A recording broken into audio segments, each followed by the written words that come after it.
South Korea and Japan failing to persuade China to censure Pyongyang over the sinking of a South Korean warship. North Korea was a central topic.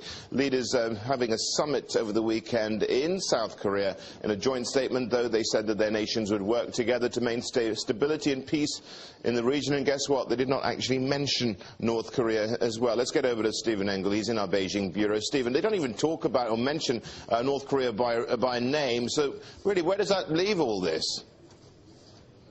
Well, we should not be surprised by this, from this kind of diplomacy from Beijing, Rish.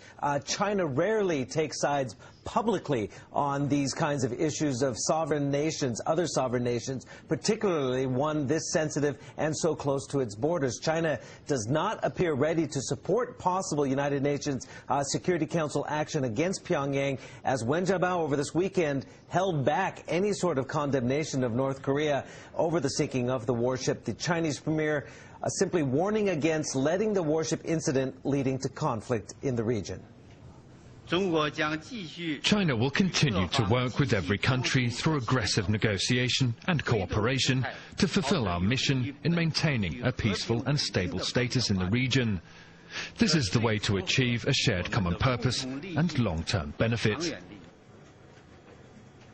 Now, Wen Jiabao Friday said that while China would not protect anyone found guilty of causing the ship to sink, it is still assessing the evidence. China, of course, is North Korea's largest trading partner and main political ally. One Seoul-based North Korean scholar tells us that Wen basically has reaffirmed China's stance of maintaining ambiguity, perhaps to buy Beijing more time to assess the evidence and work behind the scenes with the North, or of course, to diffuse what it may see as inflammatory rhetoric coming from the South, also Japan and the United States. Now, the increased rhetoric on both sides of the DMZ has stirred up emotions on the peninsula as rallies were held this weekend in both Pyongyang and in Seoul. Some South Koreans who participated in the Seoul rallies urged Beijing to better wield its influence over the North.